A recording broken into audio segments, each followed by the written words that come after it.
Hello, I'm Ray Guillot from Samstown, Louisiana.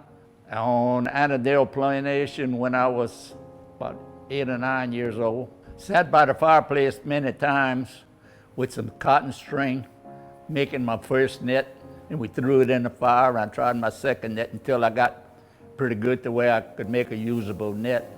And that was on a farm in White Castle. The nets right now that I make right this holds garlic or onions, and I make them different colors. They say it's LSU now, but really it was for Letcher High School where I started. And this was for St. James High School. I give them to the kids. I make hundreds of these. And this is a frog net. And I don't frog, but I get plenty of frogs because I make them and give them to the people.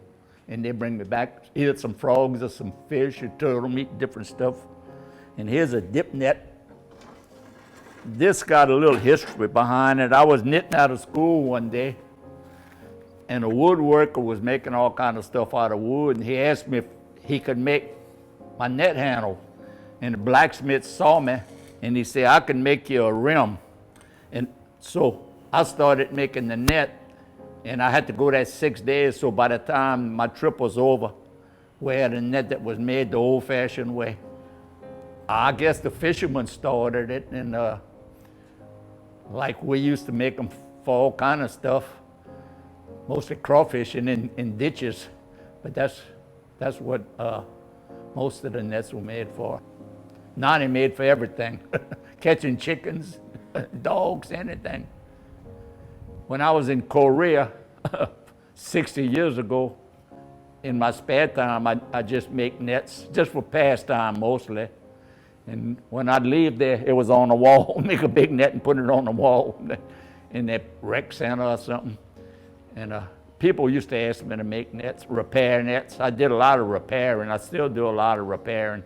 People go trolling out somewhere, especially in Grand Isle where they got a lot of TVs in the water. They rake them up and tear the net, and I mend them. I like to come to these places and have people visit me, and every now and then I'll give them something, or either leave them at the museum or something. A lot of museums got some of my work. If I didn't do this, I wouldn't have anything to do, especially when it's raining, or it's hot outside, or it's cold.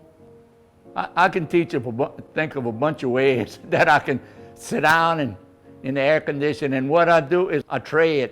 I make a bunch of frog nets and I give them away, but you don't give them nothing because they bring me some frogs back, and I'm eating plenty of frog legs.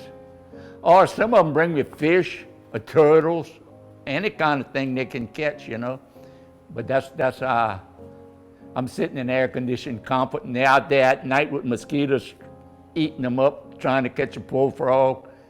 Then they skin the frog and bring it to me, and I eat it. So that's one of the real, I hadn't caught a frog in 20 years, but I eat a lot of frogs.